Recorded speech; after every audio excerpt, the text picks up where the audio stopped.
Straeon o'r Beibl, y weddw dlawd. Hwn yw Iesu. Heyo! Fo ydy mab Duw a gwaredwr y byd. Pan oedd Iesu ar y ddaear, dysgodd bawb am gariad Duw ac fe wellodd bobl sâl. Gwnaeth lawer o wirthiau fel tawelu stormydd, a hyd yn oed codi pobl o farw'n fyw. Woohoo! Un dydd, roedd Iesu yn y deml yn dysgu pobl ac yn ateb cwestiynau. Eisteddodd wrth ymyl y bocs casgliad lle roedd pobl yn rhoi rhoddion i Dduw. Gwyliodd wrth iddyn nhw roi harian.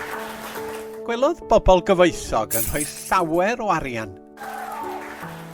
Yna gwelodd weddw dlawd yn dod gan roi 2 ddarn bach o arian. Galwodd Iesu ddisgyblion ato a dweud, rwy'n dweud y gwir wrthach chi, mae'r weddw dlawd hon wedi rhoi mwy na'r lleill i gyd. Wir! Dywedodd hyn oherwydd fod y bobl gyfoethog ond yn rhoi rhan bach o'i holl arian, ond roedd y weddw yn dlawd iawn ac fe roddodd hi y cwbl oedd ganddi i fyw arno.